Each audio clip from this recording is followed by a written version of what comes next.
Hey, and welcome to Unblocked Live. I'm Jeremy Lee Quinn, and our guest today is going to be CJ of CJTV, and he is a live streamer who has been doing this for the last year.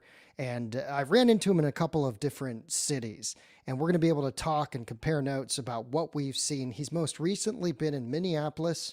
I saw him and ran into him in the LA area. We were both at Huntington Beach at the same time. That was the sort of infamous day of the supposed White Lives Matter rally. There were several live streamers and independent reporters that were in Huntington Beach that weekend, that day. It was a couple of Sundays ago, and CJ's video, you could see me running in and out of his video. Of his live stream. I will say this before he jumps on here. He is much better at live streaming than I am. And there's something about the way that he is able to engage people and personally have conversations no matter their political affiliation. And I also attribute that to the ability to get people to talk to you one-on-one is a real kind of skill in this field of live streaming, to get people to open up to you in the middle of a scene, especially when you're surrounded by the entire culture and apparatus of security culture and the scene. So we're going to bring him right in. Our guest today is CJ Halliburton. Welcome, CJ, to Unblocked. What's up, Jeremy? How you doing, man? All right. CJ Halliburton is my guest today of CGTV. Please, CJ, I just changed your initial, CJTV, and I change them all the time, man. It's all right. No worries. I posted his link to his YouTube channel in the feed, so please subscribe to CJ. And it's good to see you again and have a chance to talk to you about what we've seen the last couple of weeks since I saw you in person last in Huntington Beach area. Now, most recently, you were in Minneapolis? I was, yeah. I was out there for the Chauvin verdict. And then subsequently, I was out there for the Dante Wright memorial service. And yeah, that was so I've been around a little bit, I've been bouncing around. You and I ran into each other in Huntington, and then Huntington, I saw you before that in Washington, D.C. That's right. Back in, that would have been December. Right. So, and I followed your work. You were, of course, present in Kenosha, and you've been all over the Pacific Northwest. And we're going to get a chance to answer a lot of questions. If people have questions, feel free to ask them in the chat. This is an opportunity for us also to compare notes on what how we sort of are getting along out there. I'll say this. I talked to BG on the scene yesterday, and we did had a little discussion, and we both had similar experiences. I don't know if you knew this, but in Huntington Beach, somebody posted a picture of me when I had my mask off, and while I was in the middle of the crowd, and mislabeled me, said that I was a right-wing Capitol stormer because I had happened to have been at the Capitol and had been documenting that. And that tweet of that person took off, and it got more engagement than even the actual Nazi that was there. that of course your live stream picked up. Yeah, the guy with the swastika that was bopping around. And it's funny because even that was a little controversial, the way people saw that interaction. It's wild that happened. That happened to me in Minneapolis as well. Same thing. Really? Somebody posted a tweet, and there was a couple different streamers from the Northwest that were out there. There was two other guys that are Patriot streamers, right? Decent guys, like I don't have any problem. They have a different platform to operate from. They kind of, they pick a stance and they move from there. But there was one tweet about them that was put out like, hey, these guys are lurking in the streets of Minneapolis. Be on the lookout. It said like they're known to be violent towards protesters. And then I was working with Twin City Relief, actually, which is the group right there in George Floyd Square that does a lot of the barbecuing. They do a lot of the cooking. They had like I met them during I was out there at George Floyd Square in Minneapolis on 38th in Chicago, George Floyd's birthday when I went out to cover that. And they had a bouncy house and all sorts of stuff that was set up. And they've kind of just made their way to all these different protests and events, and they've served food. One of the guys, just super character, one of the main dudes that was out there, D, he was like, man, I got this weird tweet, and he showed me, and it was like, be on the lookout for, this right-wing, streamer And he wrote into his group, he was like, why is everyone harshing on CJ? And everybody wrote back, like, we have no idea. Like, we have no clue. Like, we don't know it.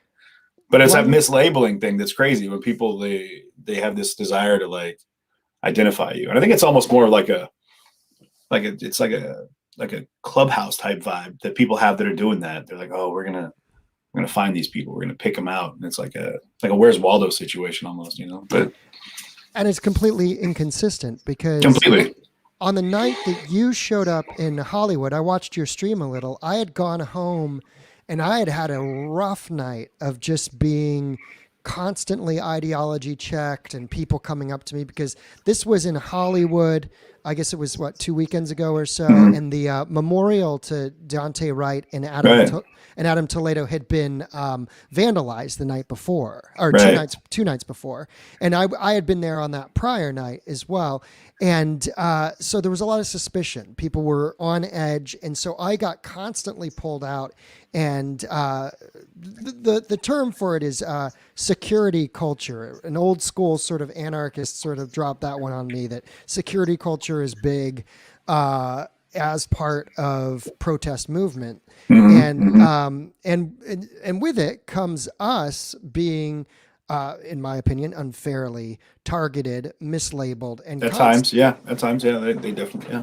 And constantly having things shoved into our lens so that we can't do, because what we would like to do, which is be there as independent documenters and independent, non-ideological observers. But there's so few of us, and it almost fits outside of the context of what people believe is that you're either on one side or the other. So if you're going in as an independent who is not pushing an ideology, but is fairly talking to everybody, you're something of an anomaly, and they want to label you. They want to box you in. And man, and I'll tell you what, to add to that, sorry to interrupt, but like, I'll tell you what's interesting too, is that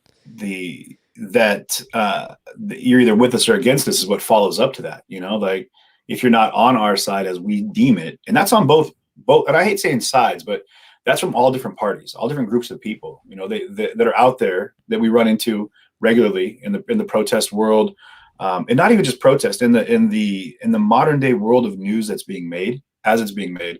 There's different groups that are out there, and they spend a lot of time obsessing over us and what we believe and what we think, and they've short-sighted their viewpoint and looked right past, or haven't even seen far enough that it's not at all what our personal opinions are. Because like with yourself and with myself and many other people that are out there doing independent journalism, it has nothing to do with our opinion at all, because that's not what we're out there to push at all. Which is why I carry a microphone everywhere I go. And it's because it's not about what I have to say, it's about what you have to say. It's not about what I think, it's what you think. And I'd rather hear your voice and elevate that, be it hard right, hard left, somewhere in the middle, or somewhere left out, and they don't even know. I think that's what we're trying to do, is help people become more educated as to what's happening without us being the ones doing the educating. And I think that's what's important to understand too, is that I don't think you and I think we talk about it. Like I pray to God that there's smarter and much more informed people than me out there, because I'm not the guy. Like, I'm not going to teach anybody anything, but if anything, I could show them the people that are out there that might, But yeah, all too often they put a label on you.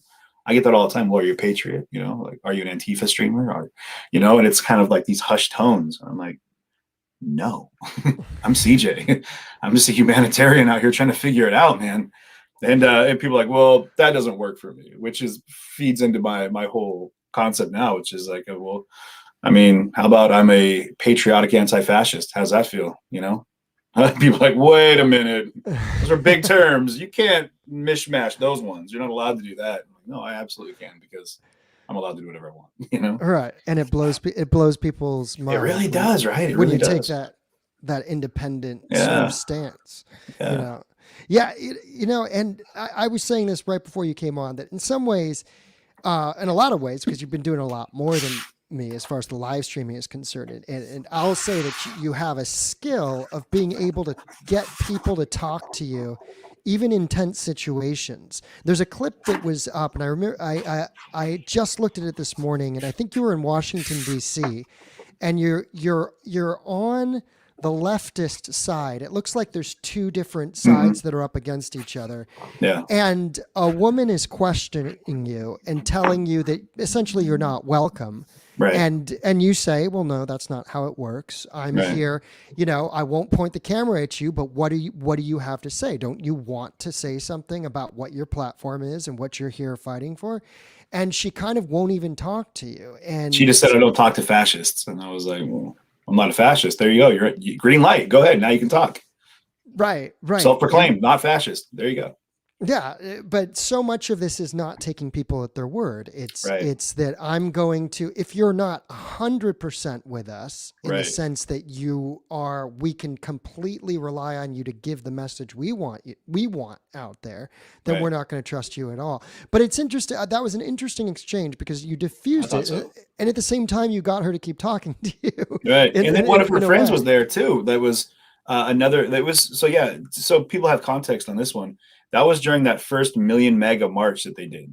November the 14th. Right. I think it was. In Yeah. DC. And people, it's funny, they assume like, oh, you went to a Trump rally. And I was like, I went to cover a Trump rally because these are big moments. Because I was also at that tribute to Martin Luther King's I Had a Dream speech in DC on the steps of the Lincoln Memorial, you know, and I was there because it was an amazing event and it was an incredible piece of history being made. Hearing his granddaughter speak and just these powerful notions of people that are pushing towards change. But so we're in DC and I'm covering that event. And I ended up on the one side of the barricade that was probably, I'd give it 100 people in block, you know, and, some shields. And so maybe a little over 100. And on the other side, right in front of me, there was a line of police, you know, that was wrapped around this little triangle kind of square in front of the courthouse. And then on the other side of the barricade that was right there was probably 10,000 people, like 10,000 hardcore, like Republicans that were there to like rep for Trump, a lot of American flags. And there was just that standoff line between the two people. And I was in that little area for a good hour probably. And it was having a tough time streaming because of the signals and all. But at one point I went to leave and they were like, no, you can't leave, man. You have to stay in here. We're not letting anybody out of this square area. So when I walked back to where I was standing, they being the police or the police, yeah, the police Okay. were, because there was, I mean, the whole, like the entirety of that downtown area, Freedom Square, whatever they call it, had marched up the hill, and it was like they had unintentionally, but it ended up working, like surrounded this group of like leftists, if you want to say. I don't even know the best way to describe it, of blocked individuals. Black bloc. They identify on Twitter as leftists. So Okay, the folks who are of the revolutionary political left. I mean, okay, that's another. Yeah. So I mean, it's tough. It's tough. Yeah. We don't even know what to say. Especially with titles, right? Like I really am trying to be sensitive to pronouns. I'm trying to be more cautious, and I have been for the last year because it's a microprocessing thing for me, but for other people, for the person, it makes a big difference in how they're identified. Much like you and I don't want to mislabel anybody because we don't want to be called. We don't want to be called something we're not. Right. So, exactly. You know. So yeah, that situation was really interesting, and the person that came up to me. As I came back in, I hadn't experienced this yet, but a couple umbrellas got in my face, and I was like, I pulled one down and looked at the guy, and I was like, "Really, man? Like, it's a little late in the game for this one. Like, and then he kind of even just got out of my way. He was like, "You're right. I mean, I don't even. We're not going to stop you. You can walk any direction you want." And there's tens of thousands of people around me. So when I got up to the line, that girl came up, or the person, and she was like, "Hey, only film your buddies. Don't film us." And I was like, "Well, who are my buddies?" And she was like, "The police." And I was like, "I don't know any of them. I don't have any friends on this police force. Not that I wouldn't, but I don't have any friends here. Sorry. And I'm just here filming like everyone else." And I was like, what makes my camera more dangerous to you than the 10,000 cameras that are pointing at you from across that 10-foot gap? Is it that you're afraid of who I am or who I represent? And I was like, I can tell you I don't represent anybody. That's when the microphone came in.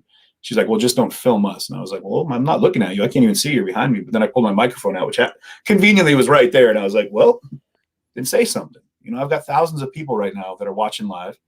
Tens of thousands, probably 100,000 that'll see this video. Like, this is a beautiful chance for you to tell the world why you're here. Why do you feel so strongly about coming out and potentially putting yourself in danger? Like, if this crowd turned and went sideways, like, they would steamroll past those police and they could potentially cause a lot of pain, you know, a lot of hurt, you know.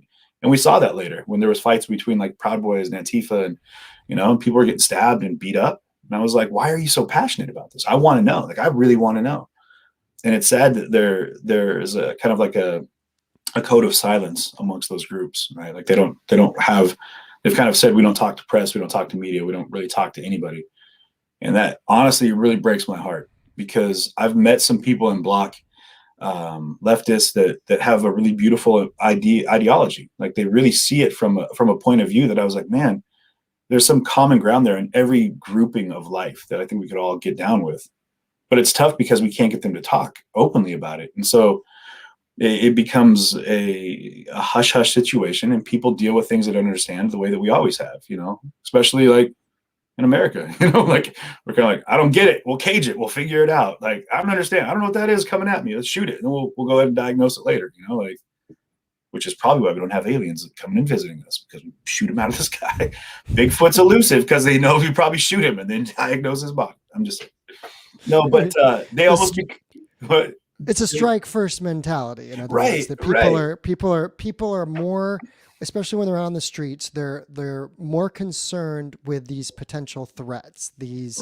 And there's a very interesting video that came out of the Pacific Northwest recently, where somebody had essentially been inside a debriefing after a march of a Seattle group in Black Bloc. And they had documented the debrief in which they're talking strategy about, hey, maybe we should have more people in plain clothes, because when we say out of the house into the streets and everybody's in Black Bloc, well, how, that doesn't appeal to, people, Joe they're Normal. talking optics. Okay. Yeah. Right. So they're talking optics, but then the conversation goes to, and then one person says, well, I can't take my mask off because then I'd be a target. And then you sort of think, well, what's that? What's the reasoning behind, there is, in my opinion, this sort of, as I said, this strike first, that there are certain threats that are assumed.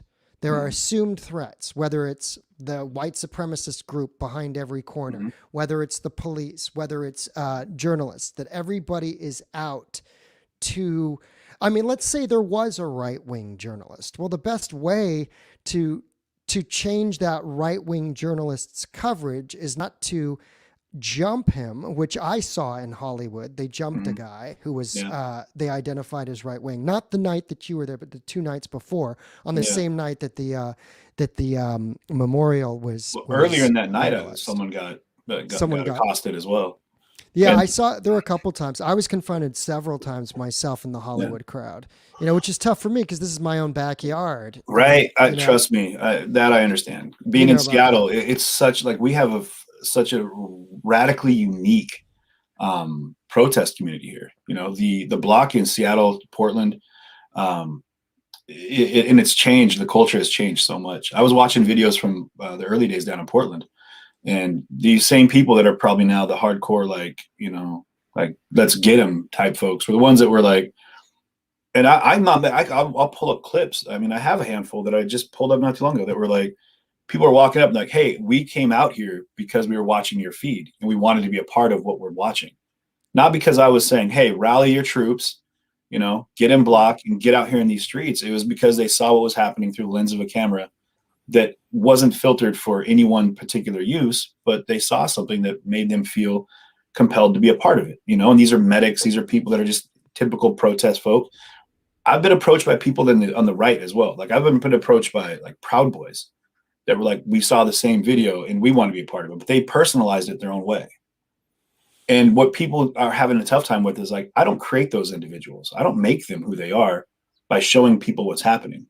I don't create somebody's desire to vote for Trump, raise an American flag in the back of their truck and drive up and down the street and do like car rallies. I don't create that person. I don't create the other side. I don't create someone who wants to block up and grab an Antifa flag and run that down the street. And that, I think, is the beauty of being able to make your own choices with what you see. And it's hard because the undoctored, unnarrated journalism, or this anthropological look at the world as it happens that we try to provide people, it's misunderstood, but it's vital. And I think that's what's important, is that it's a crucial part of what's happening right now, is to be able to look at it and not have somebody spoon feed you, and not even spoon feed, but jam it down your throat.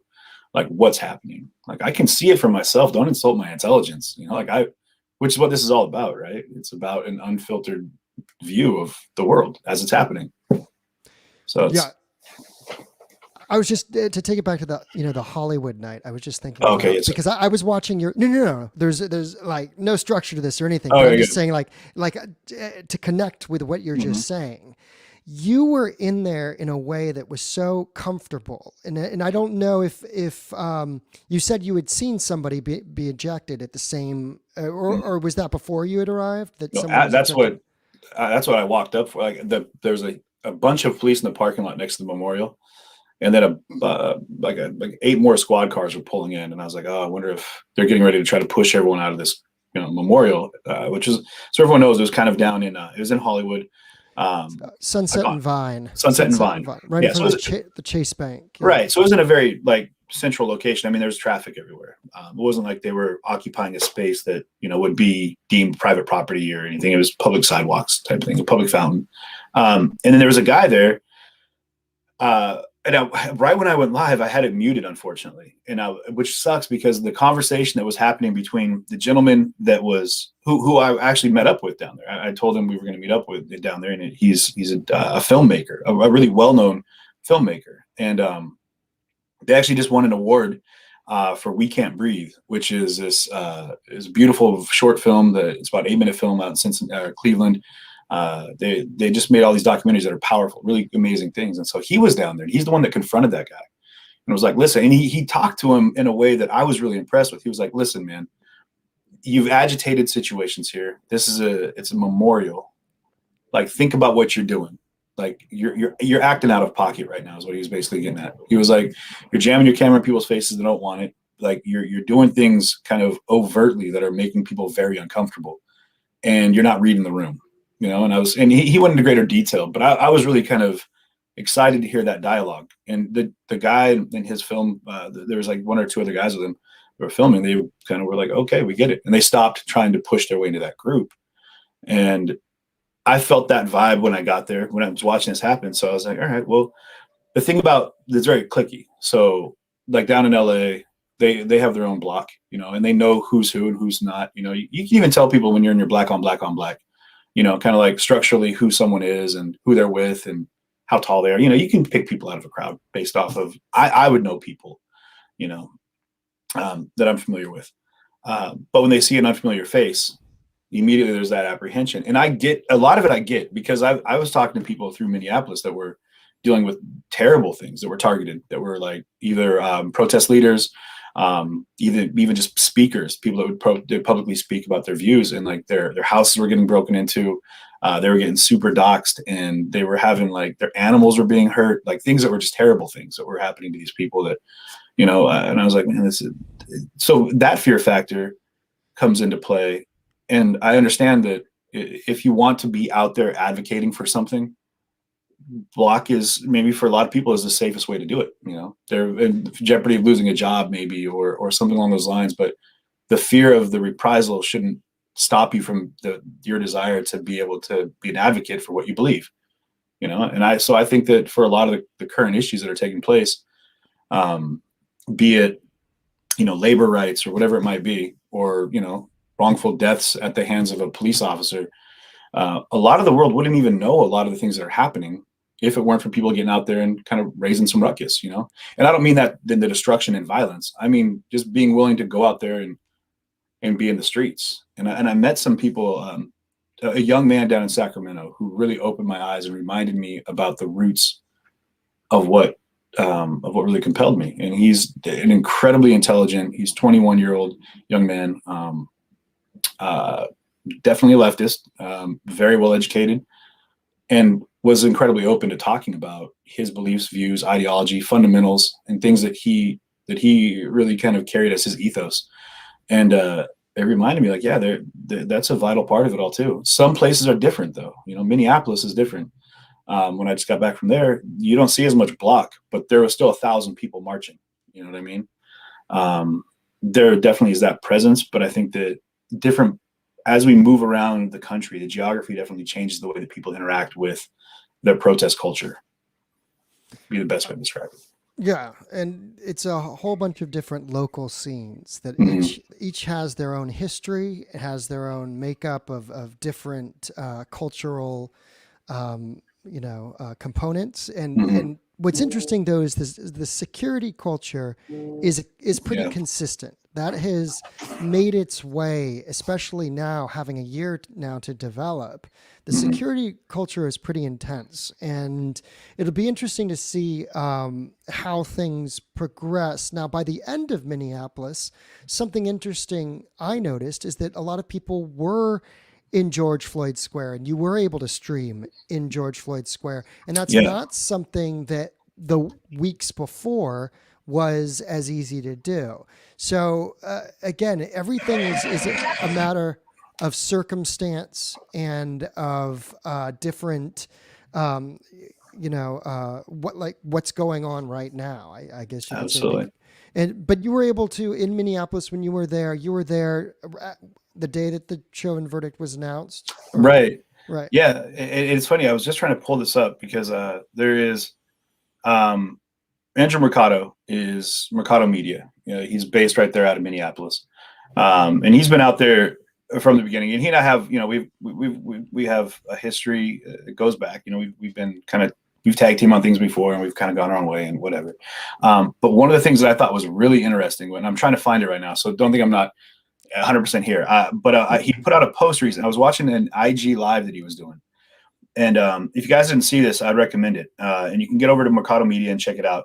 But one of the things he talked about was, and he put out a post, and you know what? Here, and I'm going to find it because it speaks directly to the security culture that we're talking about, and directly to the situations that are happening right now. And With was it in Minneapolis or? Yeah, he's talking about George Floyd Square, and Okay. I was hoping to just read it directly.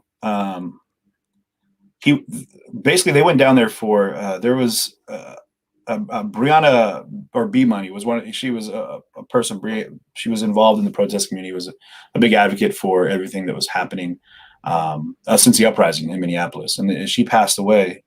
And they were there paying their condolences and respect and doing a memorial. Well, apparently they were accosted by security and were kind of chased out of the I can't see it. I'm not seeing it now, but basically what they said was they were chased out of the George Floyd Square, and security was at a point where they were like making threats and just becoming like just super like they pushed people out that were day oneers, people that were like held that space as a sanctuary during the uprising in the wake of all the riots that were taking place in Minneapolis. And even Andrew was saying how disgusted he was with the security. He was like, there's no way that that space will be held. If the city tries to come and take it back, people will not fight for that now. They're not going to the connection to that place is being corrupted by this weird security that's taking place. And Was this before then the Chauvin? This was this before is the verdict. Like, just after, actually. oh, just So, after. so yeah, he was talking about that. Like when I was out there in George Floyd Square, and the night of the verdict, and it was wide open, tons of people there. We were it was music playing, and it was wide open because there was a lot of major press media there. There was just a lot of people that were there. It was a big deal. It's international news. And what happened was once the crowds left, like the security came back in, and they were like, all right, now we run this. And it stopped being a place, as Drew was saying, for like solidarity and for like comfort, because that's kind of what it was as he described it, a place where he would, when he got done doing a stream, he'd come back if he was out of town, and he'd go there, and it'd be kind of like his kind of like soil your roots and nurture your soul type thing, because it was a very inviting, very inclusive thing. And that's what I experienced in Minneapolis, was an incredibly inclusive group of people, and very open, very willing to speak, very willing to share their views. Even at Dante Wright's funeral, I met some family, some friends, locals that were just incredibly engaging. Downtown, outside of the courthouse, in the wake of the Derek Chauvin verdict, just people were incredibly inclusive, and I think that's what's changed in a lot of the communities. It's become very exclusive. Like, you're not a part of this, so you're not allowed to be in here. But you said something I think that's important, is if you've got somebody, they keep talking about providing a platform to the wrong people.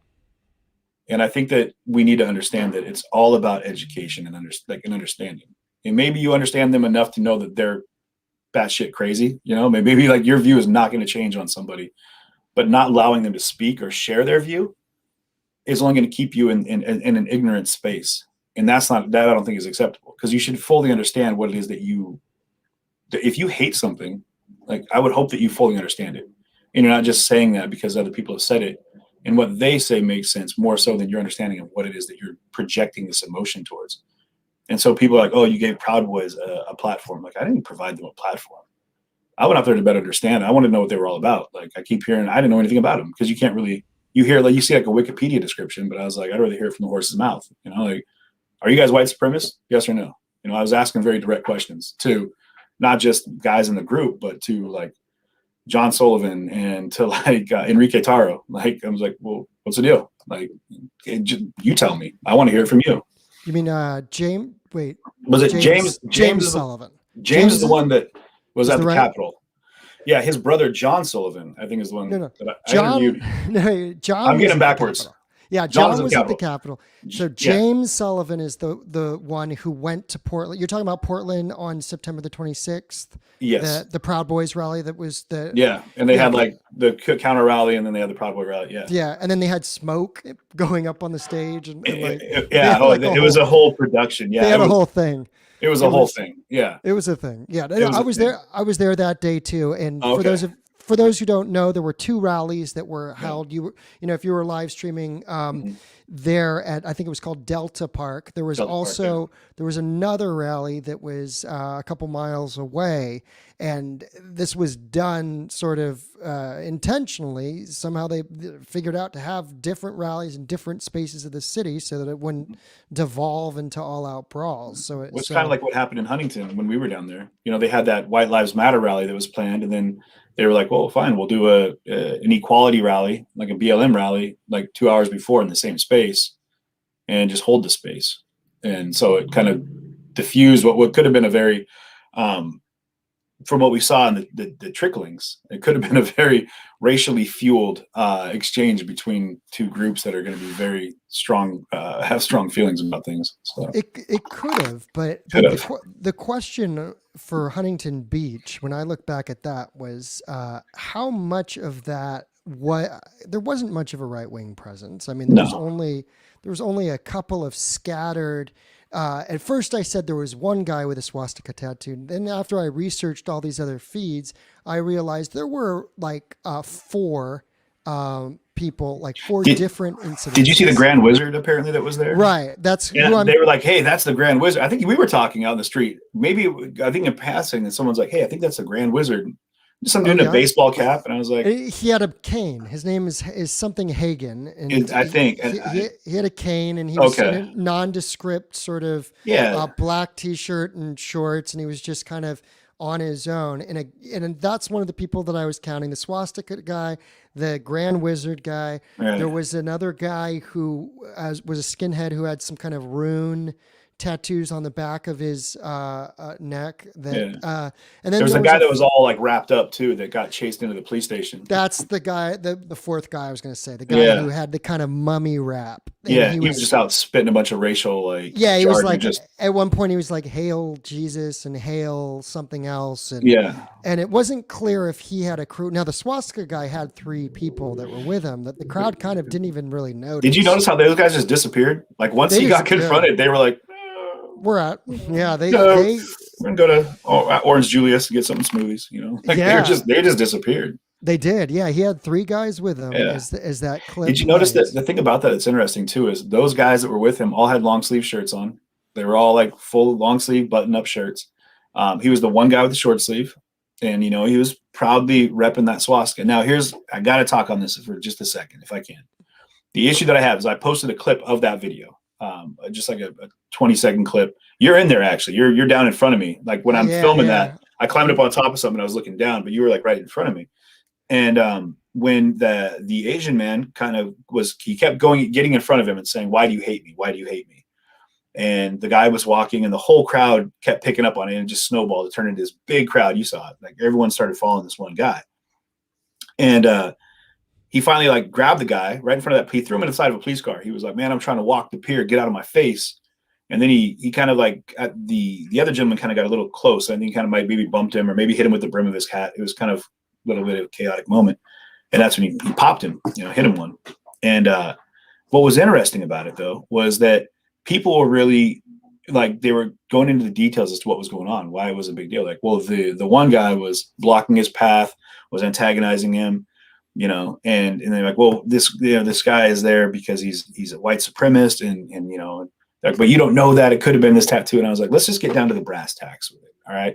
It was advertised as a White Lives Matter rally, and they had the Klan out handing out propaganda in that neighborhood on Easter morning in Huntington Beach. I think it was in Newport. Was it Newport? The flyers, there were some flyers that went out. Well, someone had one in Huntington Beach that they showed me. And I assumed that they had got it locally. Okay. But Newport, it even had a hotline number that I called that went to South Carolina. Right. 24-hour hotline for the Klan, the New White Knights, or whatever it is. I think that was a Newport Beach story, but Newport's right by Huntington. It's really close. Okay. It's really close. Well, the guy he showed me the deal, and I was like, all right, cool. I took a picture of the one he had, and I called off that card. But so when you came out, you don't come out with flags and whatnot because they just happen to be in your pocket, right? You come out there because you want to make a statement. And so you have a group that's already there. They're holding space. They're making their statement. Right. And then you have this guy that comes out and a lot of people were just, what's that? It should be noted, though, that the group that was holding space, the Huntington Beach Black Lives Matter, I interviewed Troy, who's the organizer. They were on the other side of the street. So there's one detail that is important, which is that the counter protest of Black Lives Matter is happening on the pier side. Now that group gets restless and they come over to the store, let's call it the stores, shopping area, the shopping side. Yeah. And at that shopping side, there were only two guys with long flagpoles that were, one of them was having he was a former Marine. He was having a discussion with students, which was actually, I think you captured part of it in your stream. It was kind of active and interesting. The other guy was a really far gone QAnon. This is the guy that was saying that the Democrats assassinated Kobe Bryant, right? This guy was, that was funny. That guy, also, the Clintons killed Kobe Bryant. And I was like, right. What? And he was like, well, I just heard that one this morning. And I was like, you can't just be spitting that stuff. I just heard it this morning. I was like, wow, okay. That guy was just stream of consciousness, like random QAnon stuff. And then you had those two sort of, flag wavers, which isn't a huge presence. You had one guy who had this bushy beard and a beanie that said "Make America Great Again," and he was just kind of walking around. He wasn't messing with anybody, but he was just. And then you had bikers that were just like regular ass white biker dudes who were being accosted and targeted as they thought 3%ers if they had something that said 1% on their thing, which is a motorcycle club. It's a motorcycle like the Hells Angels, or it's sort of the 1%ers or the sort of outlaw lifestyle riders, that are just their life, exactly. So but the crowd doesn't know all this. They just want some targets. They're trying to. The mob is exerting themselves. So the issue that you have is that the activists come across the street to engage with those who they consider to be fascists. Now, of those, the four that I mentioned were definitely white supremacist types. The guy with the rap, the Grand Wizard guy who didn't even nobody even noticed him. Nobody even confronted him. I wasn't going to buy into it. Someone said that and I'm like, oh, you want me to go over and be like, excuse me, sir, are you the Grand Wizard? And then have the whole world turn on this guy. And I was like, uncorroborated facts, man. I'm not going to say anything. He better be wearing a sheet out in this crowd with a pointy head for me to say, hey, you're in the Klan. Because the second you say that, even if you're joking, like that crowd is a whole bunch of people hear it and they're just, what Klan member? Get him. And I'm like, dude, I'm not going to be the guy to put that shade on someone. Like, I'm not doing that. Now, I did do that with a guy with a swastika, but that's because there was a swastika. So, well, be clear. Like I was saying, he came out to make a statement. Like, and this is what people are looking right past. And this happened in DC with the standoff with the Block, Antifa, and Proud Boys. Like, everybody out there, not everybody, but in these situations, people try to generalize, but we need to be specific about what's happening. That guy He was standing where he was standing, and you could, if you've ever been in a crowd, which you've been in many, we both have, it's not hard to understand, body language. The guy was there with his little group, and they were kind of holding their space. And it was not a coincidence that he happened to have a swastika tattoo that was, the one bare forearm in the crowd, right? Would make you assume that his group, there's probably more hidden underneath those shirts. You know what I mean? Right. But that's their business. But they were there to make a statement. The gentleman who got in his face, the Asian gentleman, he was making a statement as well. And maybe not by looking for an answer to that question, but by posing that question to him, why do you hate me? Why do you hate me? And his statement was being made too. So they both were out there making their statements. And then when things went sideways was when the one guy kept getting in his way and kind of maybe got a little too close, whatever, but then he hit him, then there was a physical confrontation. And that's when things went south, right? But up to that point, it's understood that everyone was out there to be there for a purpose. It wasn't just a coincidence that like some guy with a swastika tattoo was walking down the street, as he said, with 3 of his buddies, like in uniform, basically, like just happened to be walking by a BLM, rally, like, oh, Right. What are you guys doing here? Like, what's going on. Yeah, it's fair to say that they came with a purpose, that they came with an intent. It's interesting that both guys ended up getting arrested. The Asian guy got charged as well as the guy with the swastika. Now I in another live cast closer to that date, I had sort of questioned my own. You described, what it is if you had walked up to Grand Wizard guy and said, hey, started posing questions, that would have brought like all these people, right?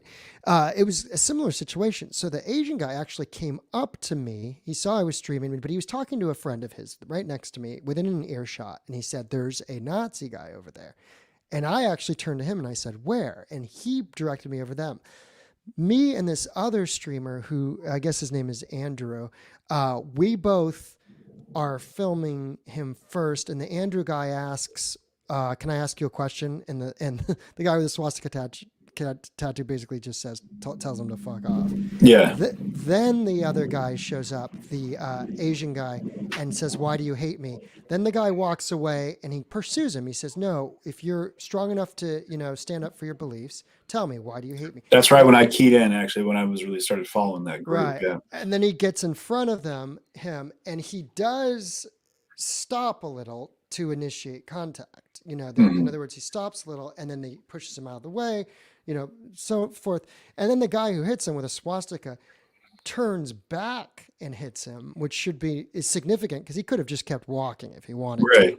But instead he turns back and then hits him. Gives him a left, actually. So anyways, that's like an anatomy of one of these confrontations. And what I think the observation that you're making, which I would sort of agree with somewhat, is that this all sort of happens because people are wanting to challenge each other to some extent. And I am participating in probably the most muted way, in the sense that, and if you listen to your live stream, you hear me several times say, what's the story behind the Nazi tattoo? What's the story behind the Nazi tattoo? Right. But as I'm asking this, I'm sort of asking myself, okay, am I agitating the situation or am I just trying to get the information? And I hope that I was able to maintain the line, but obviously each time I'm saying it, I can feel the crowd, other people hear it and kind of move in. Because it stopped being a question at one point. It was a question for you. It was a statement for other people. Much like when the gentleman was like, why do you hate me? For him, it may have been a question, but for other people, they don't hear the why. They just hear, you hate me. You hate me. And that's like the human ear and our subconscious are trained to like pick up on things like that. We don't, the entirety of things kind of moves past our processing points. Like it's marketing, it's like a billboard situation. You have like 2 seconds for the human eye to capture what's ever on a billboard. So it has to like be loud, brash, and like catchy. So you're like, oh, that's where they're selling fireworks. I see that because I'm driving by at 80 miles per hour and something about it said fireworks here with an arrow. There might've been a million other words on that billboard, but what you saw is what stuck out to you. So that's how we process with people. And in these situations, that's what it comes down to. You're asking a question, but that crowd quickly kind of goes a different direction. Well, because you take the information, which is, oh my gosh, this guy has a Nazi tattoo. He has a Nazi tattoo. Nazi. And what's sort of tough to kind of, as someone who's chronicling this, and without taking any, again, not about sides or this or that. I mean, obviously, morally, I want to stand up in my work and say no to Nazis, that this is, we don't want, as much as I'm an advocate for free speech, I'm also an advocate for saying that society should say no to Nazis. Yeah, no to hate. I mean, we should definitely, let's agree on that one. On a human level, we should all agree. Yeah, we should say no to hate. Let's say no to hate, everybody. Can we do that? All right. Exactly. And specifically in this case, that is a hate symbol. Now, you also have to understand, I've been running around since last May and June, and I'm curious if your experience being from the Pacific Northwest was much different than mine. This was the first time that I found there was one other tattoo, and it looked like the guy might have had like an 88 prison tattoo. This was in Tulsa. I found one guy out of the thousands of people that were there to see Trump in Tulsa back at the end of June. And so this was the first kind of bona fide statement white supremacist type that I'd seen. So I would not be, I would be dishonest if I didn't admit that it was somewhat exciting in the sense that I'd been pursuing this kind of, I'd been hearing white supremacists. So when I finally found one, it was like I was asking the question. But I'm curious. It's a fabled unicorn almost. Like, all right, everyone gets tagged with it, but you're like, what is anyone really? Like, where are they? Because they do exist. They definitely do exist. Let's not shadow that out. That's the other thing, though, is that the crowd called 9 other people Nazi that weren't Nazi before they found the one Nazi. There was a guy in a Levi Strauss shirt. He had a Levi T-shirt. Remember that guy? They were like, well, you're a fascist. Yeah. And he was like, well, my wife bought me this shirt. Like, it's a Levi shirt. It has an American eagle on it, or a bald eagle, whatever. But he's like, well, how am I a fascist? You know, what are you talking? And you could tell that guy was there because he said he was curious. And you talked to him, right? He was like, I'm just curious and wanted to see what was going on, asking some questions. And he was filming on their side of the pier. On the pier side, on the pier side. And so then the confrontation became, well, why aren't you wearing a mask? He wasn't wearing a mask, right? Outdoors. Which immediately is symbolic of being a right-wing, like patriot, like, I mean, you fill in the blank, anything that's not. Well, that's somebody came up to in Hollywood. That's what the guy said. You don't belong here to me. And I said, I'm sorry, what? And we started having a conversation. He said, I saw you talking into your live stream without a mask on. That's a red flag. And I was like, you're like, was I socially distanced? Was I, was I under 4 feet? Because apparently all you have to do is duck and COVID can't get you, because you can walk into a restaurant wearing a mask, but once you sit down, COVID free, right? I'm like, all right, so and I don't wear a mask a lot of times because I can't breathe, man. My nose has been broken so many times that and I've got diminished lung capacity from having H1N1 back about 9 years ago. So it's kind of like, I feel like I'm getting waterboarded. So I have to be really cautious about what I use for a mask. Otherwise I start hyperventilating and it's not good. Not that I use that. I just don't wear a mask at great things unless I need to, and if I'm in a crowd, like I was wearing one in that crowd because you're in a crowd of people, and those are red flags for a lot of people, the whole mask thing. But you're out in Minneapolis and like on a march of 1,000 people, you know what I mean? And you're not seeing a ton of masks in that crowd either. You know what I mean? It's a blend, but I mean, a mask, that's a whole nother segment. Yeah, it's a whole other that's a whole other can of worms. Yeah. Definitely. But I've seen people in Washington, D.C., especially. There was one incident and I think it was before December the 12th. So it must have been the night of December the 11th in Washington, D.C. I saw them just go after anybody who didn't have a mask. Yeah. And it was selective outrage because I saw them one after another go after white people with with no mask. And then a group of like 4 or 5 black people came through, Black Lives Matter, and they were just like, okay. Like they didn't mob them. It was selective. It was selective outrage as interpreting the indicator of this is a white person without a mask, so we're going to mob them. So look, I'm just being honest about I get what it, I've man. seen. I've experienced it. Trust me. Like from the very beginning. I mean, from my very first time going live up in Seattle. Like I had multiple people be like, "Hey, are you a cop? Are you a cop? Are you a cop?" And I was like, "Why? You look like a cop." And I was like, "What do you mean I look like a cop? I'm a bulky white guy with this face, a cop face apparently." And but I was cop face. resting cop face. Yeah, exactly. But I had like my cousin with me who was running camera, and so I had a microphone. I'd walk around. That's always my thing. You do interviews. Like I want to talk to people. And they're like, "Oh, he's undercover." And I just laugh. I'm like, how undercover do I look? Like I'm a 250-pound dude with a microphone and a cameraman. Like how covert is that? It's like so overt that it's covert. I'm like, no, that's not how it rides. But people have, and then it escalated. It was like, oh, he's a Fed. And it was like, no, he's CIA and NSA. And I was like, you guys, I'm using an iPhone. Like they would give me better equipment, I'm sure, if I was of any importance. But there was always that stigma that went around. And then it's funny, I was down at that Proud Boy rally that was down there in the when they had the Proud Boy rally and the BLM rally that were happening, in September 26th, yeah. No, in Delta Park, yeah, in Delta Park. Right. And I had a guy that was with me that came to hold camera, and I had security with me at that point because I thought there was going to be a huge clash between those groups. And so, I had like my guy from Straight Up LLC who runs a security company out in Seattle, a big Polynesian cat, and this guy Dawson who was with me. And Dawson, we're in the hotel getting ready to go out that morning, and I'm giving him like the gear that he needs. And we did like a trauma kit coverage because I carry trauma kits everywhere I go now ever since Kenosha. So we were kind of doing things. And so he had his little trauma kit bag with him. And I looked at him, and he's, like 6'1", 6'2", probably 260. And I was like, wow, you look just like a cop. And I was like, I get it now. I totally get it. Yeah, there's no way you don't look like a cop. I was like, take your hat off. Nope, you still look like a cop. Put your hat back on. Now pull up your mask. Still look like a cop. Pull your mask down. Hat backwards. I was like, nothing about you doesn't look just like a cop. And I was like, all right, everybody, I get it now. So it was one of those moments where I was like, yeah, you have a cop look. I've gotten it too, though. Yeah. Which, you do look like a cop. Are you a cop? Are you a cop? Like a TV cop. Yeah, exactly. Yeah, I play one. I may not be one in real life, but I play one. Exactly. Well, so does Ice-T. So let's get past that. All right. Is he a real cop? No.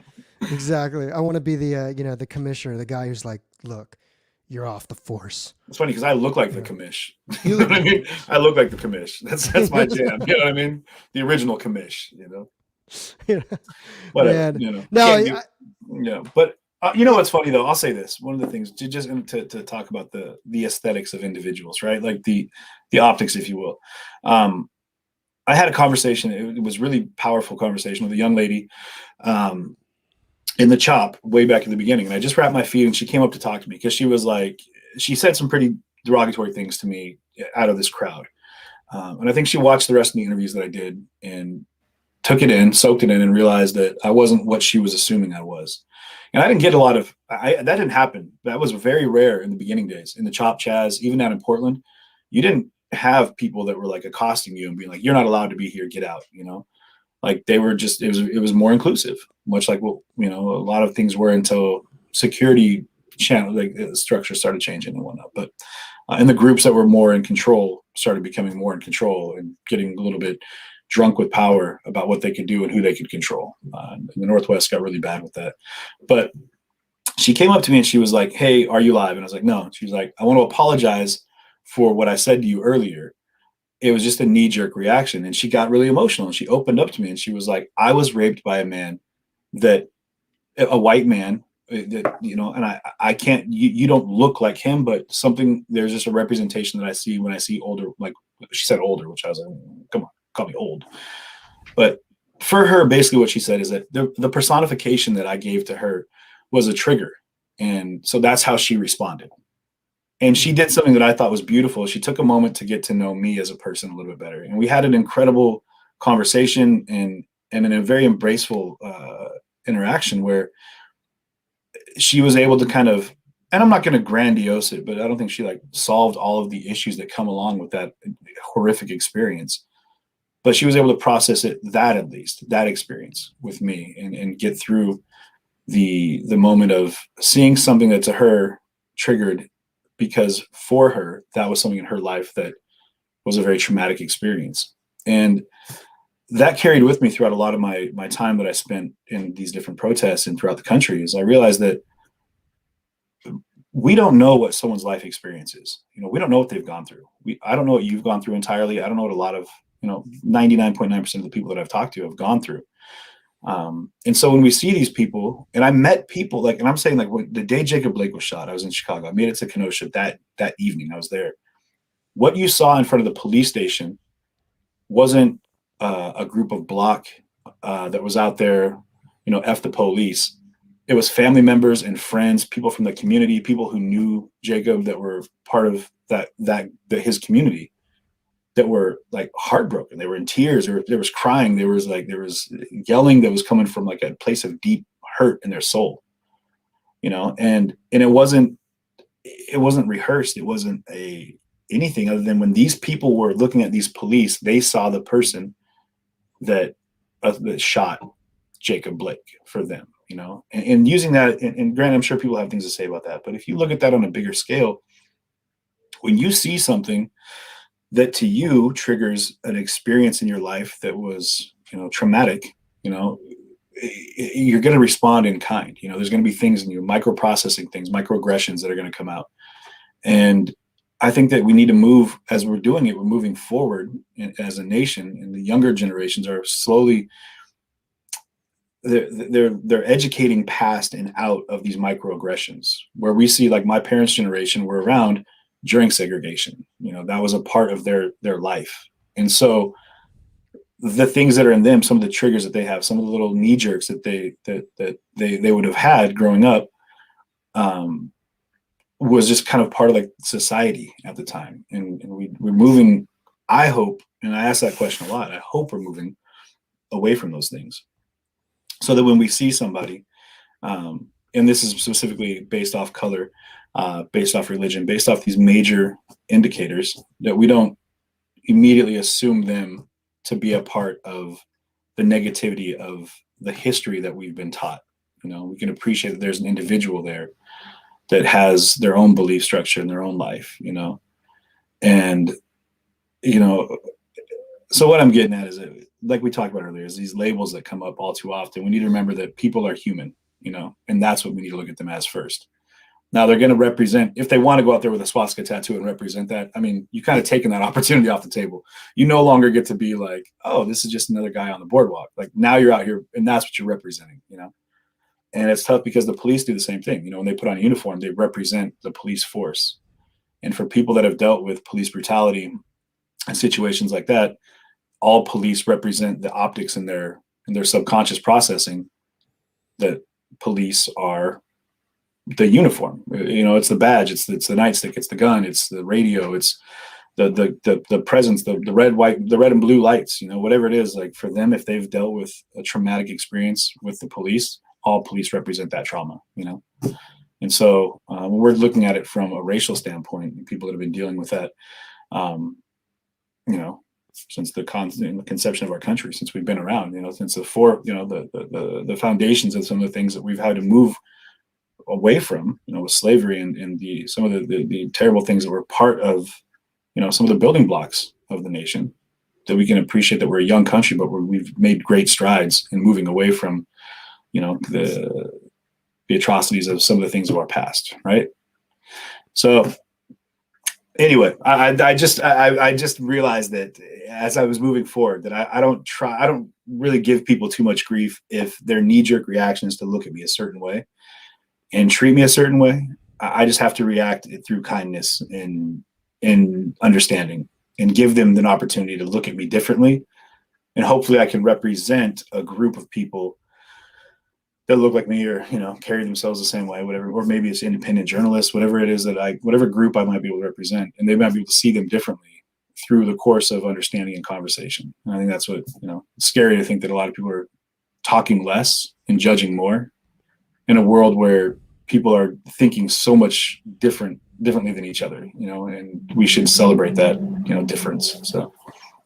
Well, sorry about the rant there, but no, it's not a rant when it's when you're making actual sort of connections and understanding, and promoting that kind of understanding between people, and that's what I like about your work, is you do this much better than I do, which is you engage with people and you diffuse situations I try not to get defensive when people call me the wrong thing. I'm, Mhm. as we've talked about, that happens to you too. But Mhm.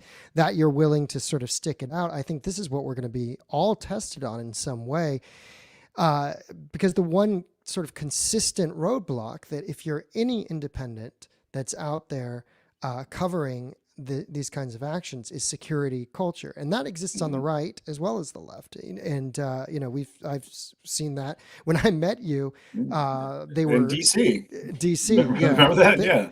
They were playing a little joke where they, just a bunch of the Proud Boys just move on the lone It didn't independent feel live like a stream. joke at the time. I'll tell you right now. And real fast, and tell you guys what he's talking about. When I was in DC, you got the dates. You're great with that, man. You got these Oh dates. yeah, this would have been December the 12th. December the 12th. And so Yeah, that was right before, actually, there was just a situation where a guy, that was right after the stabbing, right? Like where the guy right. kind of came into the crowd, he got accosted, someone pulled his mask off, and then it turned into a big brawl, like, well, beating. They were beating up on this guy, ended up being a black man. And one of the guys, one of the Proud Boys got stabbed a couple times in the stomach. Again, play that scenario out however you want. If you saw the video, watch it from a couple different angles, play that out. The dude was getting stomped on by a handful of a lot of people, So, you had a knife, whatever happened. Uh, Luckily, no one died or was critically injured in that scenario. But right after that is, I think, when Enrique Taro and his his kind of henchmen, his right hand men, they came up and circled me, and I'm holding my stream, and I'm doing my thing, and he's like, "Who are you?" And I was like, "CJ." What do you want? And like one of those guys grabbed my phone, was looking at it and looking at my, my watermark and whatnot. But who the fuck are you? And I was like, CJTV, man. Like, I've interviewed you before, and I'll tell you right now, what happens a lot of times, like what happened in Huntington, when people are like, they're stirred up and they're looking for an outlet. This is late in the day, and these guys were, I mean, it smelled like 151. Like, they were breathing fire. And I was like, man, I'm inhaling. I'm getting drunk just inhaling y'all's breath right now. Like, everyone had been drinking, and that's kind of what the Proud Boys are self-revered as, like a drinking club. You know what I mean? Like Enrique said it in Portland. He's like, "Well, we're just a group of drinking buddies with a patriot problem." And I was like, "Okay, well, there you go." They were definitely on the drink that night, and they found somebody that they could target their attention. And they were like, they thought that I was an Antifa spy, right? And they were like, ready to, elicit some street justice as they saw it. You know what I mean? Had I been an Antifa spy. But what got me is I was like, well, what right do you have to accost me right now, regardless of who you think I am? Like, if you're out here fighting for the freedom of the streets right here against, against Antifa, but then you act in the exact same way.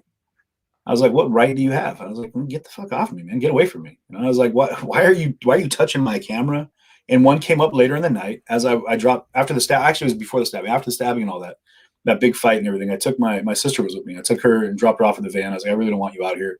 My brother-in-law will kill me if anything happens to you. I was like, your husband's gonna, it'll be the end of me. And I grabbed my vest, my stab vest. And as I came back, one of the Proud Boys like rolled up on me, and he was like, grabbed my phone and threw it, and he was like, "Fuck you, CJ! I saw you earlier," is all he said, and took off on a razor scooter. And I was like, "You look like a punk right now, man! Like, can't haul up and like talk some shit to somebody and take off on a razor scooter. That's against the rules of the streets. You stay and fight it out, bro. You do not get to accost me on a razor scooter. That is against the law of the streets." And he took off, and I was like, "The fuck is that supposed to mean, man?" But and then people are like, "Oh, you're a Proud Boy." I'm like, no. Like, look at what happens out there in the streets with those same people.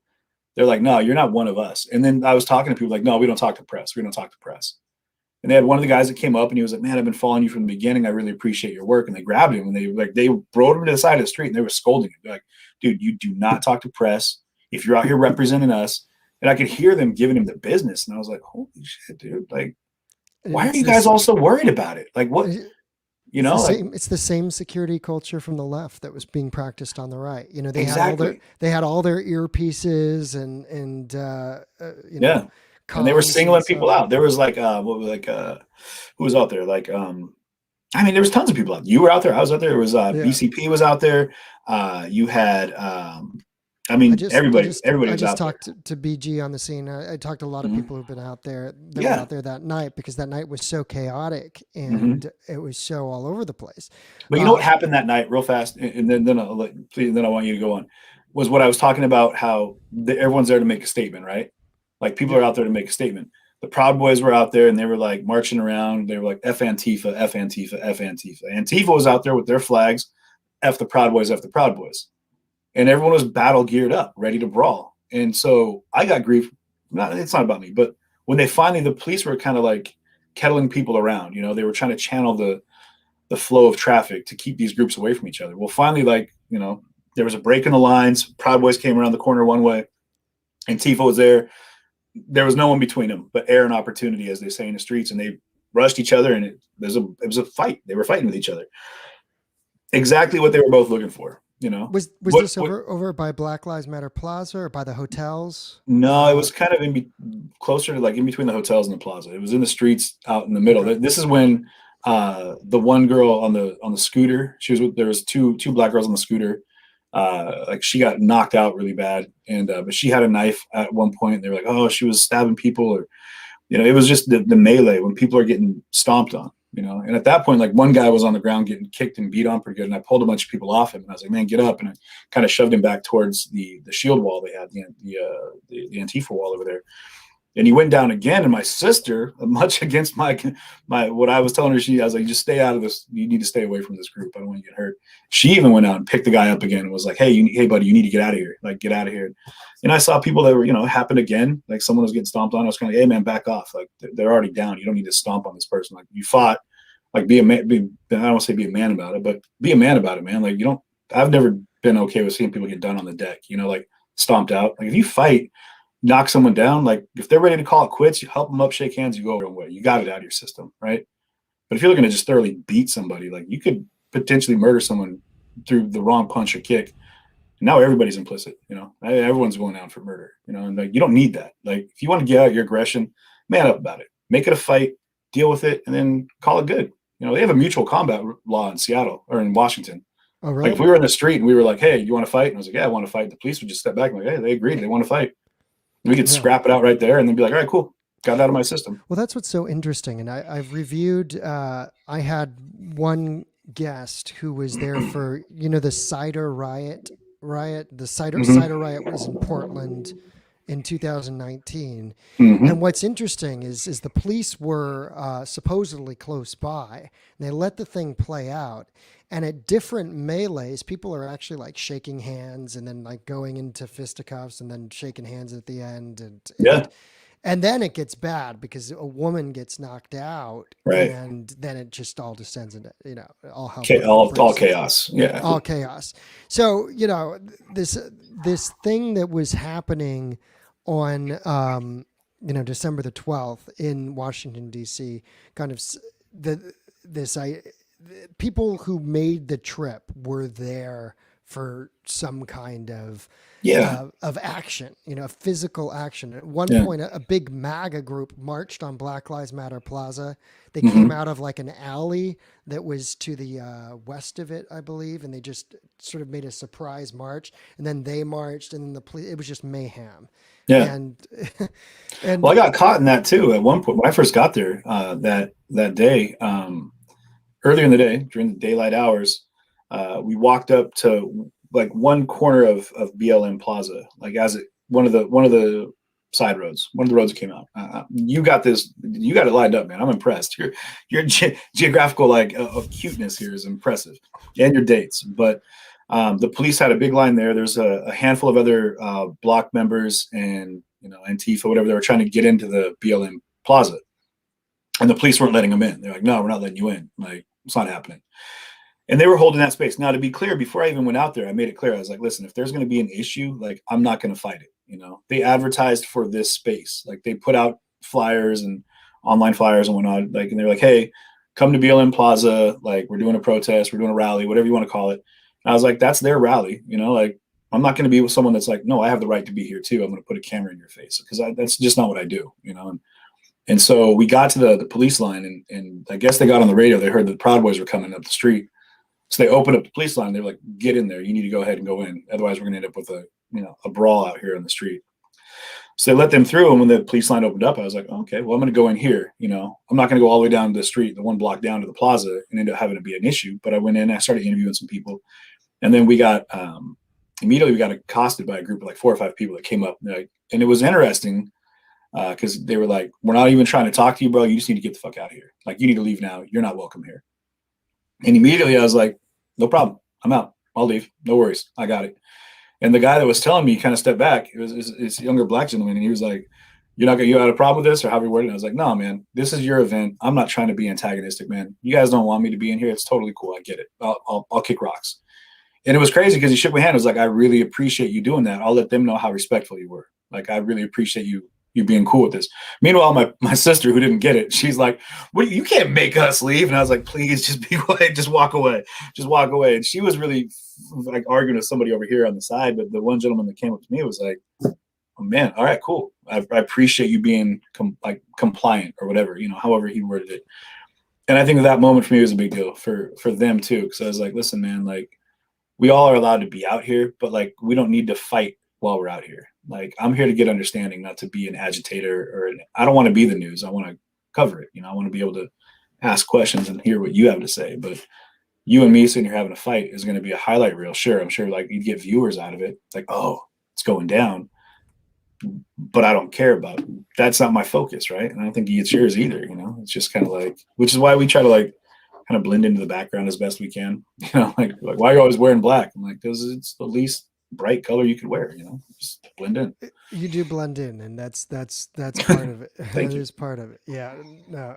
So one question that somebody had earlier, Mhm. you were talking about a story of somebody who was getting kicked out. Was that did you say that it was at the time we were talking about Hollywood, and you had said that some people were sticking their cameras in people's faces or something. But were you talking about a different city? Do you remember that? No, that was Hollywood. Yeah, that was Hollywood. Because somebody asked here, what are specific differences between your actions while streaming and the guy you were just referring to who was asked to leave? In other words, was there something that person was doing that you weren't? Yeah, I think so. So, my thing is, I've never really been one to ask for permission from like group organizers, which is something I guess you could do. You could try to find the organizer before you go live and talk to them like, hey, do you mind? This is your organize. I mean, and I say organizer, I mean, if it's an organized event, you don't want people to feel like you're crashing their party, right? Especially if they feel like you're, maybe they don't understand you entirely, but they like I said, that knee-jerk reaction to your presence might change the dynamic of what they're there to accomplish, which is they were holding space as a memorial for Dante Wright and Adam Toledo. And now, when I got there, I didn't walk right into the mix of everybody and start filming people that don't want to be on film. A lot of it is tact, I think, knowing how to work with a group of people that are already kind of leery. I make sure to narrate my way in and let people know, like, hey, what I'm doing. I talk through my stream because there's people there that are monitoring the streams at all time. Like I said, I was joking. I'm like, watch, if I go live here, I did it in LA. I was like, I'll go live and then I'll wait for a minute. I'll just stand in a corner and I'll wait. And eventually you'll see people doing this one. Like, oh, there he is. I'm like, all right, cool. They get notification. And the people that don't want you there are going to say something. Other people are like, oh, you're here. They came up. I had a guy came up that we had dinner with that night. Yeah, that found me. He's like, oh, I can't believe you're in Huntington Beach, man. And he knew where I was at, came up on his bike and was like, bro, I'm so glad you're here. I want you to meet my family, and that's where we got a chance to break bread that night. But the way that I went about it down in California was different. I found people that were there. You got to read the room, that looked like they would be willing to talk. And so I found a young black man that he had a bicycle, I think. And I was like, oh, you must be local. I was like, all right, so do you mind if I ask you a few cool questions? Do you mind being on camera? And so we started talking and we were having a conversation that kind of snowballed, which was really cool because the other gentleman, the other black gentleman that got involved was from the UK. He's from London. And we started talking about the difference in the police forces between armed police and unarmed police and how things are done differently in other places. And then another individual came in and she was part of the production team that I was actually looking to meet up with, the one that are doing all these incredible documentaries. And she's a biracial Jewish woman. And so she's half black and Jewish. And she was talking about the way she has to change her appearances in order to get into certain places without being harassed differently by the police. And we had a really incredible conversation. And I think that's what opened up people to the realization that I wasn't there to like dox anybody. I wasn't there to antagonize anything. I was simply there to get a better understanding of what they were there for. And I think that it's going to take some time for people to fully understand that that's that's genuinely what I'm out trying to accomplish, which is get a better understanding. But to answer that question, I think that I didn't see what he had done originally to upset the crowd, but I think that it could have just been, put his camera in front of the wrong person and then decided to stake his claim to that space, but posted a flag and was like, nope, I'm allowed to be here. I'm going to be here. And then that's all it takes sometimes. And then they're like, all right, well, no, you're not. And so, but I've had it happen. I've had it happen where people are like, like I said, in DC, we don't want you here. I'm like, oh, okay. That's yeah. fine. I got booted from DC from Black Lives Matter Plaza myself in a pretty spectacular way, in the sense that I was quizzed on Juneteenth, and it was just, there were weird ideological questions that were asked of me, and I kind of didn't get them right or didn't understand why I had to get them right just to walk through, Right. And so I think I kind of walled up on them just as much. And I think that's because if, I try to keep my opinions out of my work, but the security culture, if I'm going to be critical, it's so overwrought, it's so fanatical, Yeah. and it actually does the opposite of what I think they want. Because if you want people to be sympathetic to your cause, enforcing a fanatical security culture does the opposite. It just pushes people away, so that you're only going to be preaching to the converted, essentially, that are already buying in 100%. Yeah, it nurtures the echo chamber, like in a big way. And to those subcultural rules, if you are 100% in, that's all we want. Well, unfortunately, when you do that, you're not only going to be pushing away people who might be sympathetic to your cause or are curious about your cause, but those who are willing to cover your cause. So pretty soon, if all the cameras are pushed away, how successful are protests that happen in a vacuum that people aren't finding out about at all? And that's going to be the bigger questions that folks who are heavily involved in these scenes are going to have to answer, I think, because I saw I discussed this with BG just the other day, that in Portland, a fellow named Justin, who is a reporter. He had his glasses broken, and even an Antifa-aligned, a young woman who's an Antifa-aligned reporter, whose work I've followed in the Pacific Northwest, she is no longer going to do, in other words, that they're even going after their own Antifa-aligned streamers. Then that security culture and power getting to such a extreme point in such a heightened level that you're kicking out anybody who's either going to want dialogue or be sympathetic or even just give you coverage. Right. And so I think that I think it's overhyping what the critical nature of what they do. So they don't want cameras to capture an act, a direct action, right, as it's referred to. But did they assume that direct action is something that in itself is going to make great highlights or great headlines to draw attention?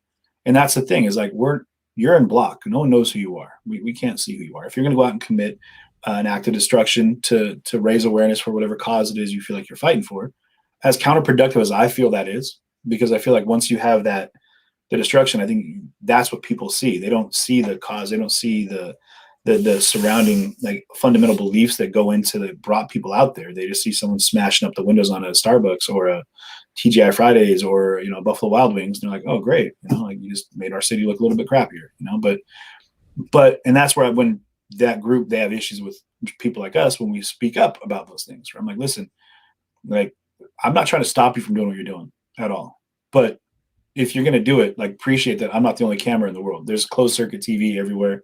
Like, there's halos out in DC that, like, are crazy facial recognition cameras that are everywhere. Like, I'm not an enemy right now. Like, just appreciate. I'm just someone here that watching what's going on. Now, if you don't want people to see it happen, that's one thing. Maybe you should, and what I read last night, I was hoping to find it. We're just talking about security measures that are taken within these kind of autonomous movements, and that's how they want to be very decentralized security, decentralized movements.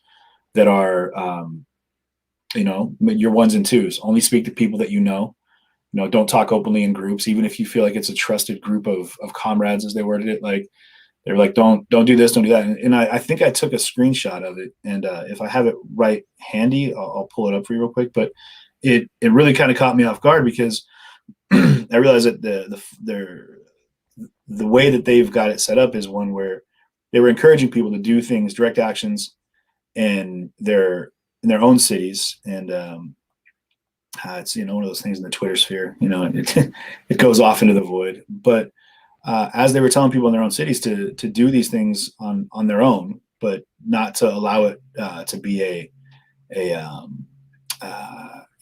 like a publicly discussed event. And they said don't even joke about something that you feel might be a direct action worthy event, because somebody else will hear that. And like, there's always, they say people are always listening. And I was just like, wow, it's getting deep. Like they're really, which makes it kind of scary, honestly, because like, what are you planning that is so secretive? Like, that's why people don't trust it, and that's why there's so much like pushback, because they're like, listen, like, even if your cause you feel is legitimate, like, if you're going to do something that's wildly destructive, other people could get hurt, and that's where it's like, they call them, collateral damage, right? Well, collateral damage could be human life, it doesn't just have to be the building next door on either side, and, you saw it, I saw it happen in, in Kenosha.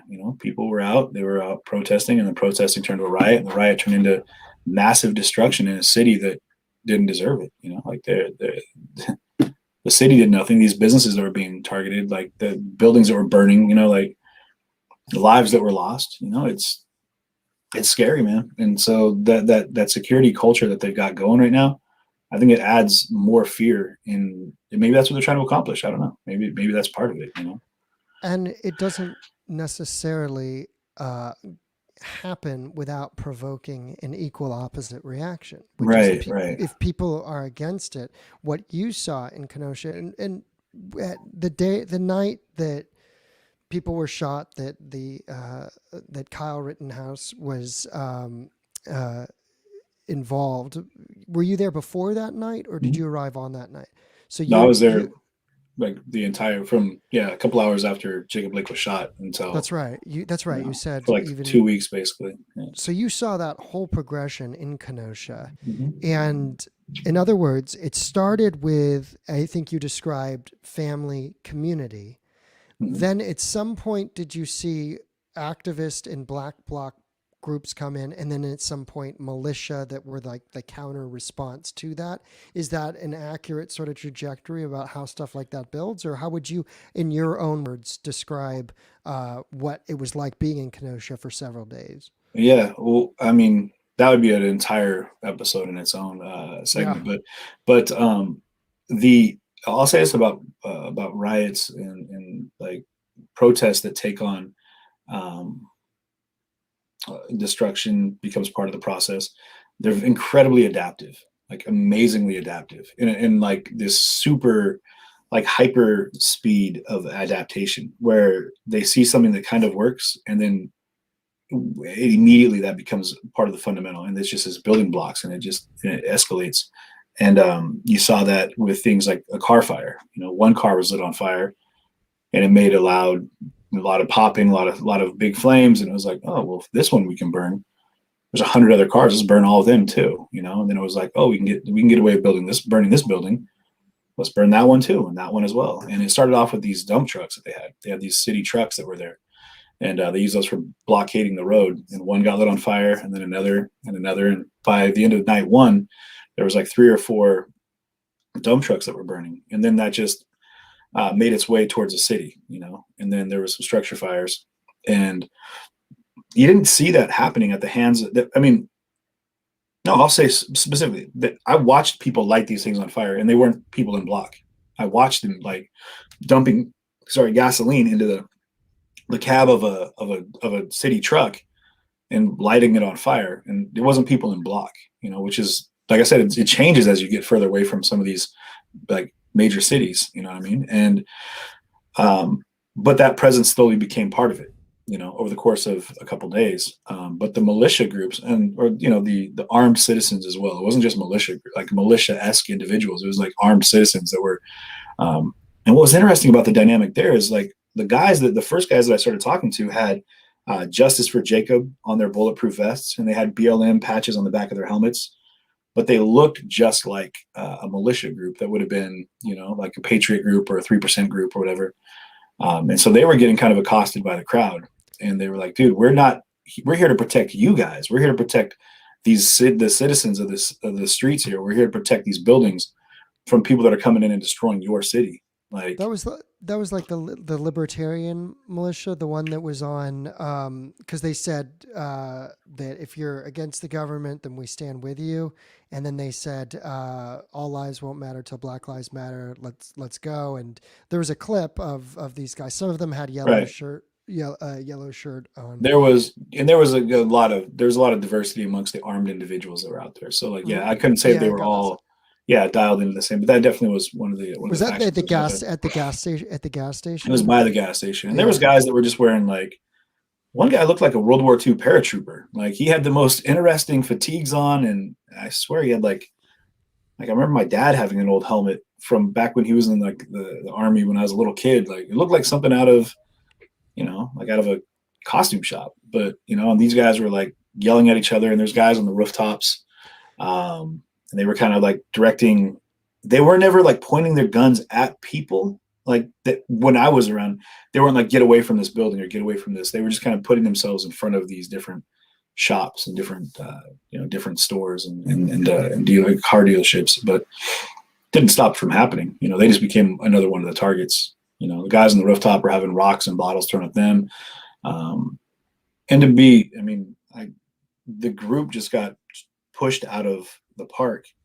I think it's Civic Park, by armed individuals with tanks and tear gas and whatnot. So they got pushed right into this waiting group of militia, or other armed individuals. And so for them, like I said, your knee jerk, your optics are like, oh wait, you're all together. You're all part of it. And so that's kind of how that went down. And then of course it got terrible when lives were lost when Rittenhouse actually pulled trigger. And so I was amazed that was the only gunshots that were fired, through the course of that. I mean, there was other reports of things happening, but like as far as like reported fatalities, like I would have assumed that the gasoline and fire combination that was that crowd and the chaos that was there, that was something that I've never experienced. And I think we've been in Portland and we've seen that happen there. We've seen what happens in Seattle when you've got some tear gas and you've got the police presence. But when there's a complete lack of police and it's like anything goes, like the chaos does take over. And there's something in some people that don't have the dividing line that says, all right, that's not acceptable. I don't do that. Like I shouldn't do that. And then they say it's an opportunity comes up, I'm going to do it. If they don't have that stopper, you know what I mean? In their lexicon of things that they hold to their belief system, like I can get away with it, I'm going to do it. And there's people that just act that way. And then that's where a lot of the people that were out there that were doing just that, Then there were most were from out of town. They said that there was like 85% of the arrests were from people that were from out of city, out of state. Out of like the 100, I don't have the exact number in front of me, but it was like well over 150 people that were arrested. There was, the majority of them were not even from the area. So it wasn't like it was opportunity that came up to do something chaotic and destructive. By that last day, I mean, so much in the previous days. I'd been watching streams, and there were so many odd occurrences. Guys with guns that were yelling at Bearcats that were. There was that one video of a guy just standing there in front of the Bearcat with his AR-15 or whatever he had. Yeah. I mean, there were just so many surreal. The night before, there was a group of militia that were all on the ground, and then they get up, and then it was just one cop who had them all on the ground, and then he ushers them, and then they all get away. And it was there were just so many surreal, bizarre happenings that I was seeing leading up to that. So that night I stayed up all night and I watched all these multiple feeds at the same time, and it was so and you could just see this thing unfold and how chaotic it was. And I saw the official Black Lives Matter protest ending around 9 o'clock or whatever it was in the evening, and them saying officially go home.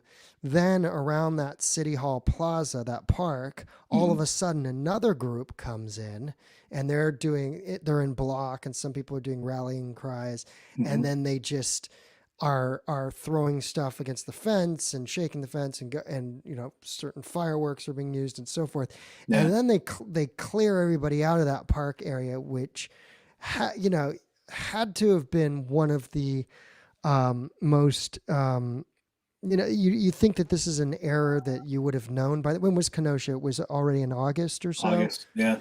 And you'd think by then that they would know, because this is what I saw in Santa Monica, California on May the 31st, which is they gassed people, and then everybody was sent towards the store, the businesses. Right. And then so they just burned businesses and broke. Their frustration went to the community. They went to the community. And that's exactly how, bro. It's exactly how you saw Kenosha. Yeah. Portland's the same situation in front of the federal building. That's like a government block right there. Like that park there's courthouses and federal buildings that are like surround that entire park.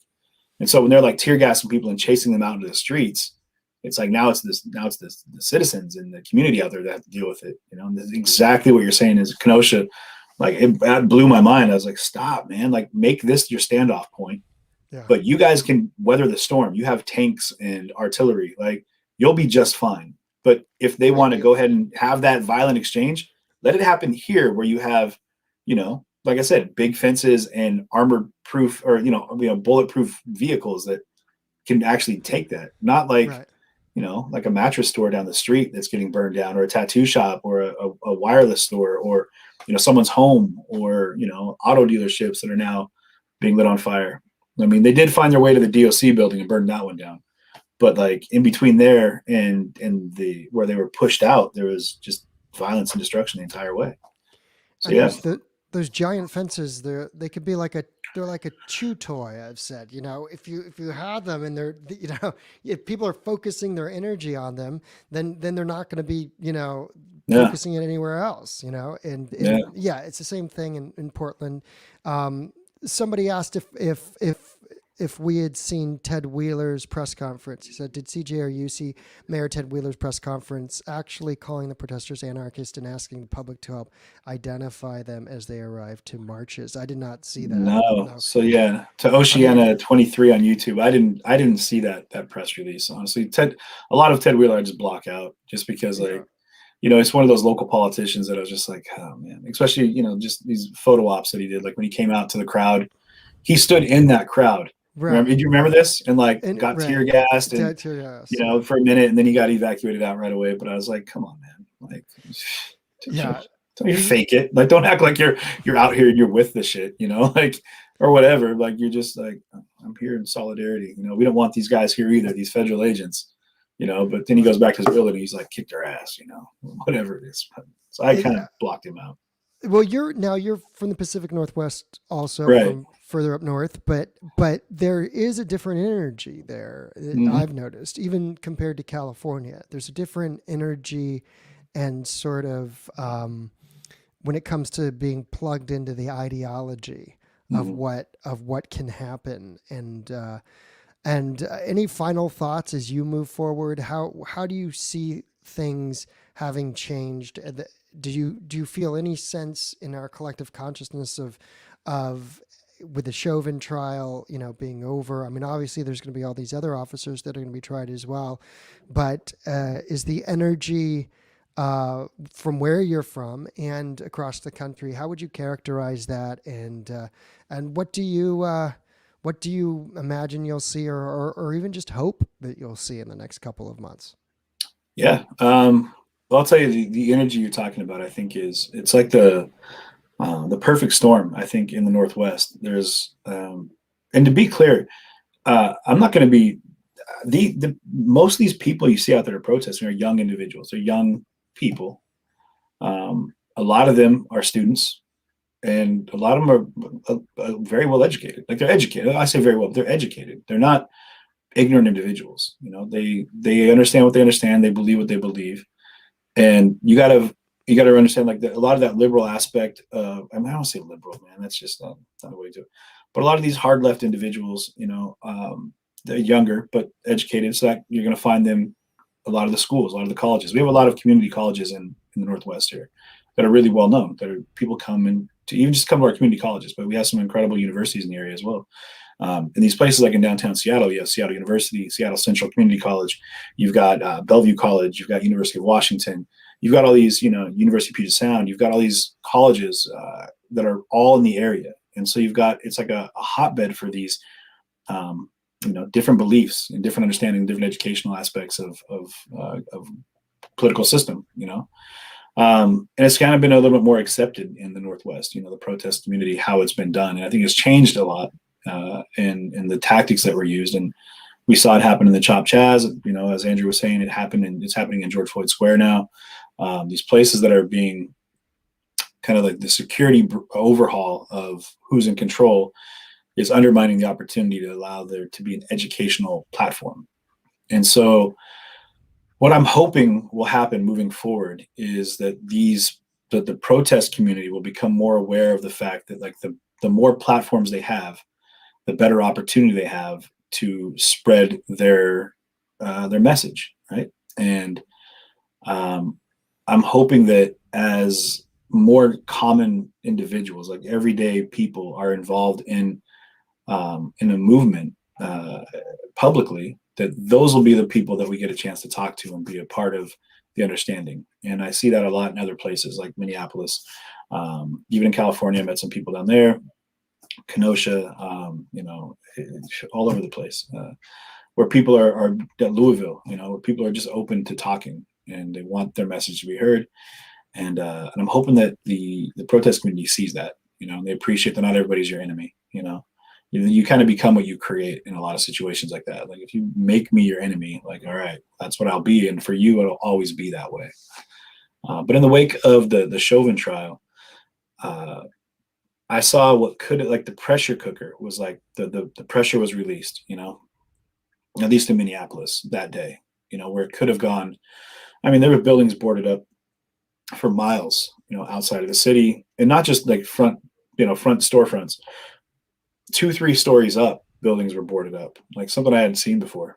And I'm hoping that eventually, as people are seeing that they can take a little bit of stock and faith in some of the systems that we have at play here in the United States, that figuratively and realistically, some of these boards can start coming down, and we can put more faith in change and evolution and growth and understanding and inclusive involvement with our beliefs. But it's going to take work. It's going to take work, and it's going to take a lot of individual work for people to open themselves up to being willing to see things differently and to see people differently and to start seeing people instead of seeing a title, instead of seeing a logo that's put out in front of you, generally, unless that's what you're putting out in front of you. I mean, if you're wearing, like the guy in Huntington Beach, if you're wearing a Proud Boy shirt, guess what? You're going to get dealt with like a Proud Boy. That the people are going to see you as a Proud Boy. But I hope that people can appreciate that we need to stop dehumanizing our society, and quite the opposite. We need to put a little bit more tenderness back into the way we deal with each other, and appreciate that the collective group of voices is going to get us to the growth and the movement that we need as a nation to continually move towards. So these kinds of conversations, people need to have more of them. I would agree wholeheartly. So thank you for being here with us today. CJ, where can people find you? Your CJTV Media, is that the CJTV Media LLC. You can find me on YouTube, Facebook, and Twitch. IG as well. You can go over CJTV Media. If you search it anywhere, you'll see my fat head, so it's pretty easy to find me. We're trying to be a little bit more involved in some of our platforms that we don't spend a lot of time on. But come on over, set yourself up with notifications, become a supporter, help support my boy Jeremy as well, set up as a supporter over there as well, and help the push and need for the independent journalism, so we can keep getting more eyes and ears on the streets, so people can see and experience the history that's being made in the world around us. Here. The CJ. There was a plug for you. You didn't ask for it. That was your plug right there. No, thank you. No, I You're appreciate it. And folks, yes, if you're not watching right now on YouTube, please subscribe. YouTube.com/Unblocked Live. This has been another episode of Unblocked Live, the anti-polarization podcast. My guest has been CJ of CJTV. Thanks for being with us. And until next time, we'll do it again. Looking forward to it. Later, Jeremy. Right. Take it easy. And we're